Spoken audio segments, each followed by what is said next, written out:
যেমন শহীদ মিনারে গেলেন, একটা কাঠের খাম্বা তৈরি করা আছে, কাঠের খাম্বায় খালি পায়ে উঠে ফুল দিচ্ছেন।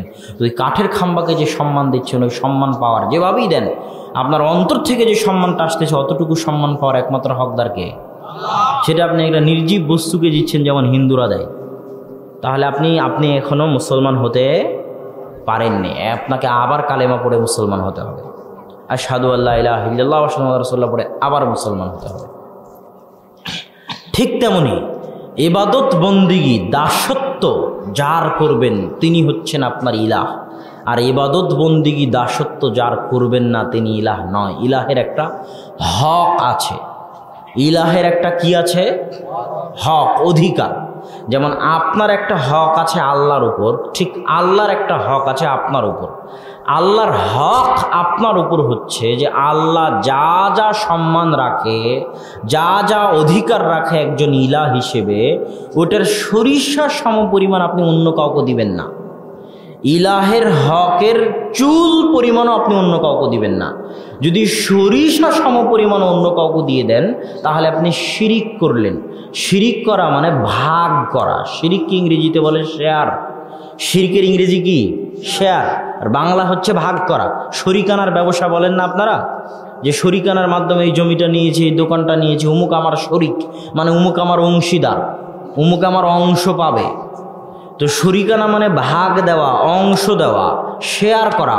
তো আল্লাহ হচ্ছেন ইলাহ, তার যে সম্মান মর্যাদা, তার যে দাসত্ব, তার যে বন্দেগি, তার যে সম্মান মর্যাদা, তার নিকটে দোয়া করা, চাওয়া, প্রার্থনা করা, সব কিছু যদি আপনি সরিষা সমপরিমাণ অন্য কাউকে দেন তাহলে আপনি শেয়ার করলেন, ভাগ করলেন, মুশরিক হয়ে গেলেন। কথা কি বুঝতে পারতেছেন? শিরিক করা কাকে বলে? যে আল্লাহর ইলাহের যে হক আছে ওখান থেকে অল্প পরিমাণও অন্য কাউকে দিয়ে দিলে আপনি শিরিক করলেন, মুশরিক হয়ে গেলেন। আপনি যত অল্প সমপরিমাণ হোক না কেন তাতে যায় আসে না। কেন সরিষা সমপরিমাণও দিতে পারবেন না, এর দলিল কি? আপনারা কোরআনে যখন সূরা ফাতিহা পড়েন সালাতে, ইয়্যাকা না'বুদু ওয়া ইয়্যাকা নাস্তাঈন পড়েন না? পড়েন না? ইয়্যাকা না'বুদু ওয়া ইয়্যাকা নাস্তাঈনের অর্থ কি? ইয়্যাকা না'বুদু ওয়া ইয়্যাকা নাস্তাঈনের অর্থ কি? হ্যাঁ, একজনও জানেন না অনুবাদ? তোমার ইবাদত করি, তোমার সাহায্য চাই। যে আল্লাহ তোমার ইবাদত করি, তোমার সাহায্য চাই। যদি এইভাবে অনুবাদ করা হয় তাহলে অনুবাদ হবে ভুল। সঠিক অনুবাদ কি হবে? যদি এইভাবে অনুবাদ করতে হতো তাহলে বাক্য থাকতে হতো এই রকম যে না'বুদু ইয়্যাকা ওয়া নাস্তাঈনু ইয়্যাকা। তাহলে এই অনুবাদ ঠিক হতো যে আল্লাহ তোমার সাহায্য চাই, তোমার ইবাদত করি। কিন্তু বাক্য হয়ে আছে উল্টা, ইয়্যাকা না'বুদু ওয়া ইয়্যাকা নাস্তাঈন। এখন অর্থ হবে আল্লাহ শুধুই শুধু, অনলি ওয়ান, একমাত্র তোমারই ইবাদত করি, তোমার নিকটেই চাই। জীবনে কোনো দিন বিপদে পড়ে কোনো তাবিজের আশ্রয় গ্রহণ করিনি, জীবনে কোনো দিন বিপদে পড়ে কোনো জিনের আশ্রয় গ্রহণ করিনি, জীবনে কোনো দিন বিপদে পড়ে কোনো মাজার দরগার আশ্রয় গ্রহণ করিনি, জীবনে কোনো দিন, সারা জীবনে যদি এক ওয়াক্ত নামাজ না পড়ে থাকি আল্লাহ, সারা জীবনে যদি একবারও সিয়াম না রেখে থাকি আল্লাহ, তবে একটা কথা মনে রাখিও, একদিনও যদি সিজদা করি তো এই সিজদাটা তোমার জন্য করেছি, তোমার সামনে করেছি, আর কারো সামনে করিনি। এটা হলো এই বাক্যের অর্থ। আপনি সরিষা সমপরিমাণও যদি অন্য কাউকে দিয়ে দেন তাহলে ইয়্যাকা না'বুদু ওয়া ইয়্যাকা নাস্তাঈন বলার অধিকার আপনার নাই, শেষ হয়ে গেছে। তাবিজ ব্যবহার করলেও শেষ হয়ে গেছে, জিনের সাহায্য নিলেও শেষ হয়ে গেছে, কবরে গেলেও শেষ হয়ে গেছে, দিবস উদযাপন করলেও শেষ হয়ে গেছে, শহীদ মিনারে ফুল দিলেও শেষ হয়ে গেছে, অন্য কাউকে গণকের নিকটে গেলে শেষ হয়ে গেছে, কুসংস্কারে বিশ্বাস স্থাপন করলে শেষ হয়ে গেছে। ইয়্যাকা না'বুদু ওয়া ইয়্যাকা নাস্তাঈন শেষ হয়ে গেছে, নাই। কেন ইয়্যাকা না'বুদু ওয়া ইয়্যাকা নাস্তাঈনের অর্থ এটা নয় যে আল্লাহ আপনার ইবাদত করে আপনার নিকটে সাহায্য চাই। অর্থ হচ্ছে আল্লাহ শুধুই শুধু, অনলি ওয়ান, একমাত্র আপনারই ইবাদত করি, আপনারই সাহায্য প্রার্থনা করি। জীবনে কোনোদিন আপনি ব্যতীত কারো ইবাদত করিনি, কারো সাহায্য প্রার্থনা করিনি। ঠিক লা ইলাহা ইল্লাল্লাহ মানে কি? লা ইলাহা ইল্লাল্লাহর বাক্যের অর্থ কি? লা ইলাহা ইল্লাল্লাহর বাক্যের অর্থ যদি এটা হয় যে আল্লাহ আপনি ইলাহ, তাহলে অনুবাদ ভুল হবে। তাহলে আরবি হতে হতো আল্লাহু ইলাহ, যে আল্লাহ আপনি ইলাহ। আল্লাহ ইলাহ হচ্ছে ছোট বাক্য, এটা বললেও হয়ে যেত আল্লাহ আপনি ইলাহ, আল্লাহ বাক্য বড় করে দিলেন লা ইলাহা ইল্লাল্লাহ। কেন? যদি আল্লাহ বলতেন আল্লাহ ইলাহ, তাহলে আপনি অন্য কাউকে ইলাহের হক এক একটু যদি দিতে চান তো দিতে পারতেন, অন্য কাউকে ইলাহের হক সরিষা সমপরিমাণ দিতে চাইলে দিতে পারতেন। কিন্তু যখন আল্লাহ বলে দিল লা ইলাহা ইল্লাল্লাহ, তখন অর্থ হলো দুনিয়াতে যত ইলাহ আছে বাতিল ইলাহ, যাদেরকে তোমরা ইলাহের হক সরিষা সমপরিমাণও দিয়ে থাকো, চুল সমপরিমাণও দিয়ে থাকো, সব ইলাহকে আগে পা দিয়ে পিষে দিতে হবে। তারপরে একমাত্র ইলাহকে ইল্লাল্লাহ, একমাত্র ইলাহকে আল্লাহ সুবহানাহু ওয়া তাআলা, একমাত্র ইলাহকে আল্লাহ সুবহানাহু ওয়া তাআলা।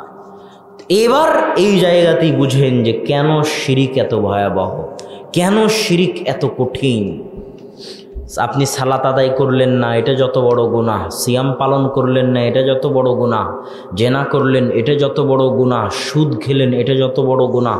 চুরি করলেন, এটা যত বড় গুনাহ। হত্যা করলেন, এটা যত বড় গুনাহ। সব গুনাহের চাইতেও বড় গুনাহ কোনটা?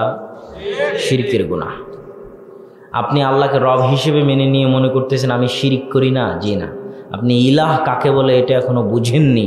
ইলাহ বুঝার পরে যদি আপনি শিরিক করেন, আল্লাহর ইলাহের হক সরিষা সমপরিমাণ যদি অন্য কাউকে দিয়ে দেন, তো এর চেয়ে বড় অপরাধ পৃথিবীতে নাই। কেন নাই? আল্লাহ বলতেছে ইন্না শিরকা লাযুলমুন আযীম, শিরিক হচ্ছে মহা অত্যাচার। শিরিক কেন বড় গুনাহ? আপনি টাকা পয়সা উপার্জন করে মাঠে ঘাটে কাজ করে আপনার বউকে খাওয়ান, আপনার বউ আপনাকে ভালো না বেসে আর একজনকে ভালোবাসে, এটা কি অত্যাচার নয় না? অত্যাচার, অত্যাচার। আপনি দোকানে একজন কর্মচারী রেখেছেন, দোকানের মালিক, আপনি মাল সামান আপনার ওকে বেতনও দেন, আপনি লাভ আপনাকে না দিয়ে আর একজনকে দেয়, এটা অত্যাচার না? অত্যাচার নয়, অত্যাচার। এটা মানুষ মানুষের উপর অত্যাচার করতেছে, স্ত্রী স্বামীর উপর অত্যাচার করতেছে, এক মানুষ আর এক মানুষের উপর অত্যাচার করতেছে। সৃষ্টিজীব কীট, শুক্র কীট থেকে আল্লাহ আপনাকে সৃষ্টি করেছে। প্যারালাইসিস হয়ে গেলে, ক্যান্সার হয়ে গেলে হাসপাতালে পড়ে কাতরাবেন। আল্লাহ বলছে ইন্নাল ইনসানা খুলিকা হালুআ, মানুষকে দুর্বল করে সৃষ্টি করেছে, অনেক দুর্বল সৃষ্টিজীব আপনি। বিমানে উঠলে আপনাকে পিঁপড়ার মতো দেখা যায়। বিমান তো এখনো প্রথম আসমানে পৌঁছতেই পারেনি, এখন পর্যন্ত পৌঁছতে পারেনি বিমান, রকেট। তাহলে ৭ আসমানের উপর থেকে আপনাকে কেমন দেখা যেতে পারে? আপনি কত ছোট, এই সারা পৃথিবীর মধ্যে কত ছোট জায়গা দখল করে আছেন। অতি নগণ্য দুর্বল সৃষ্টিজীব হয়ে মহাবিশ্বের মহাপরাক্রমশালী সত্তা, যিনি আপনার জীবনের মালিক, যিনি আপনার মৃত্যুর মালিক, যিনি আপনার সৃষ্টিকর্তা, আপনার চোখ, মাথা, ব্রেন, নাড়ি, ভুঁড়ি, লিভার সব কিছু যে আল্লাহর দান। যে জমিনে বসে আছেন ওই জমিনের মালিক তিনি, যে অক্সিজেন খান এই অক্সিজেনের মালিক তিনি, যেই রিজিক রুজি রুটি ভক্ষণ করেন ওগুলো সব সূর্যের আলো থেকে আসে। সূর্যের আলো না থাকলে ঘাস পাতাও হতো না, ঘাস পাতা না থাকলে গরুও বাঁচত না, গরুর গোস্তও খেতে পারতেন না, শাকসবজিও খেতে পারতেন না। সব কিছু সূর্য থেকে আসে, ওই সূর্যের মালিকও আল্লাহর। সব কিছু আল্লাহর ভক্ষণ করছেন, আর তিনি মহাপরাক্রমশালী, অনেক শক্তিশালী, কঠিন শক্তিশালী, আর আপনি তার নগণ্য সৃষ্টিজীব। নগণ্য সৃষ্টিজীব হয়ে সব কিছু তার ভোগ করে আপনি যখন বিপদে পড়েন তাবিজ ব্যবহার করেন। আপনি যখন বিপদে পড়েন শাহ মখদুমের কবরে, শাহজালালের কবরে, মহাস্থান গৌরের কবরে যান। আপনি যখন বিপদে পড়েন তখন মানুষের সাহায্য প্রার্থনা করেন, আল্লাহর দরবারে হাত উঠানোর ভাগ্য আপনার হয় না। আপনি গণকের কাছে গিয়ে বিশ্বাস করেন যে গণক ভবিষ্যতের খবর রাখে। আপনি দিবস উদযাপন করেন, আপনি শহীদ মিনারকে সম্মান করেন। আপনার চাইতে বড় অত্যাচারী কেউ কি হতে পারে? আল্লাহর খেয়ে আল্লাহর হক নিয়ে ছিনিমিনি খেলার চেয়ে বড় অত্যাচার হতে পারে? পারে না।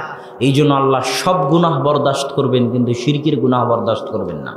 ইন্নাল্লাহা লা ইয়াগফিরু আন ইউশরিকা বিহি ওয়া ইয়াগফিরু মা দুনা যালিকা লিমান ইয়াশা।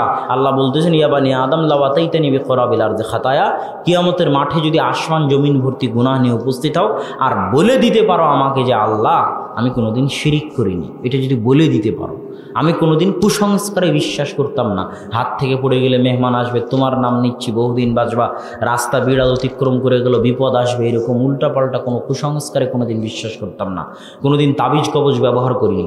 আল্লাহ কোনোদিন গণকের নিকটে যায়নি, আল্লাহ কোনোদিন জিনের সাহায্য প্রার্থনা করিনি, আল্লাহ কোনোদিন মাজারে যায়নি। এই কথাগুলো যদি বলে দিতে পারেন যে আল্লাহ কোনোদিন শিরিক করিনি, তাহলে গুনাহের পাল্লা যত ভারী হোক, আল্লাহ বলছে আসমান আর জমিন ভর্তি গুনাহ হলেও আমি আল্লাহ আসমান জমিন ভর্তি ক্ষমা নিয়ে উপস্থিত হব।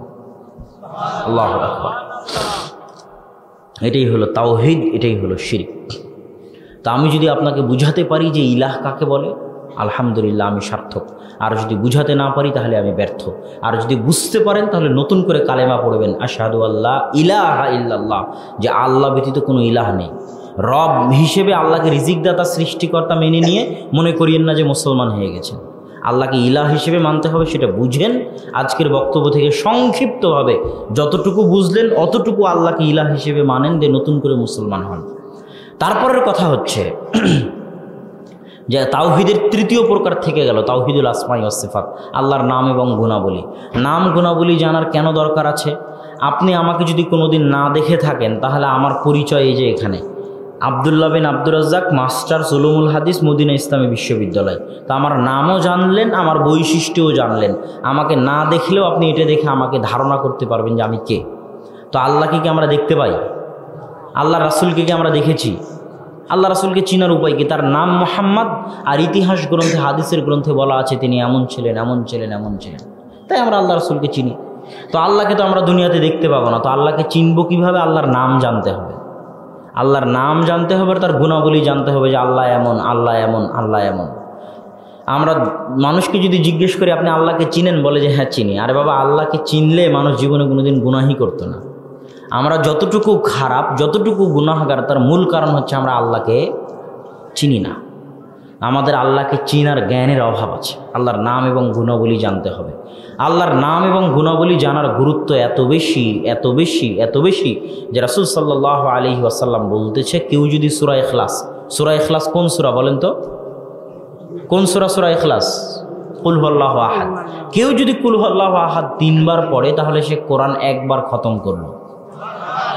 এবার বাড়িতে গিয়ে কুল হুয়াল্লাহু আহাদ খুলে দেখবেন, এই যে এখানেও বাংলা অনুবাদ আছে, কুল হুয়াল্লাহু আহাদ খুলে দেখবেন যে না সালাতের কথা আছে, না সিয়ামের কথা আছে, না হজ, না জাকাত, না জাহান্নাম, না জান্নাত, না কিয়ামত, না আল্লাহর নেয়ামত, না আল্লাহর দয়া, না আল্লাহর সৃষ্টি, কোনো কিছুর কথা নাই।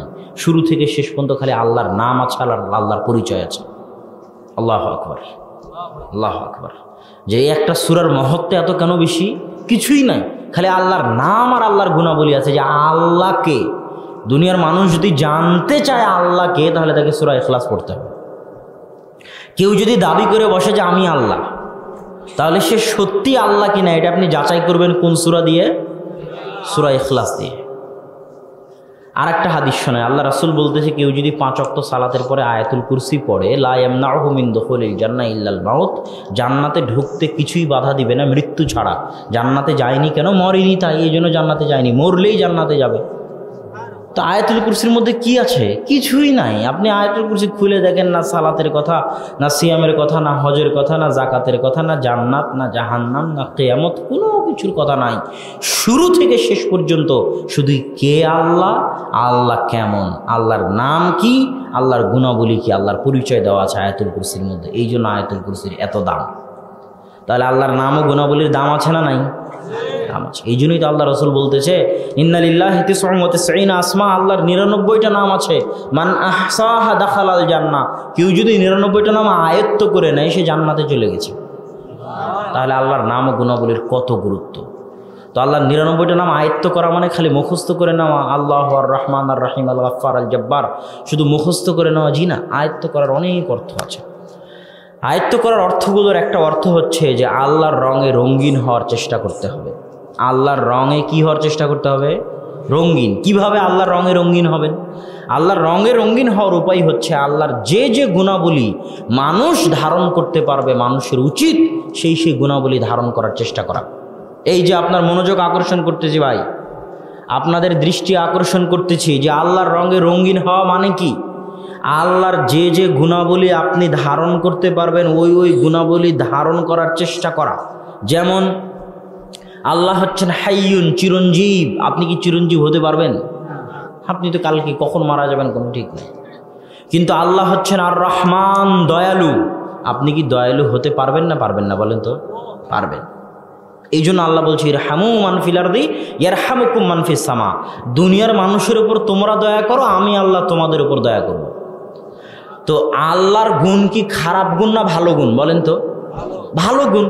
আল্লাহ সর্বোচ্চ গুণের অধিকারী দেখেই তো আল্লাহ রব। আল্লাহ সর্বোচ্চ গুণের অধিকারী দেখেই তো আল্লাহ ইলাহ। তো আল্লাহর গুণগুলো যদি ভালো হয় তো মানুষের কি উচিত নয় সে ভালো গুণগুলো ধারণ করা? যেমন আল্লাহর একটা গুণ হচ্ছে আলিম, জ্ঞানী। আল্লাহ কি জ্ঞানী, এত বেশি জ্ঞানী, এত বেশি জ্ঞানী যে পৃথিবীর কোনো যন্ত্র মানুষের অন্তর না পড়তে পারলেও, আপনার স্ত্রী আপনার মনের কথা পড়তে না পারলেও আপনার মনের কথা কে জানে? আল্লাহ এত বেশি জ্ঞানী যে পৃথিবীর কোনো যন্ত্র কে কখন মারা যাবে তা বলতে না পারলেও, ভবিষ্যতে কি হবে তা বলতে না পারলেও, 1 সেকেন্ড পরে কি হবে তা বলতে না পারলেও কে জানেন? আল্লাহ জানেন।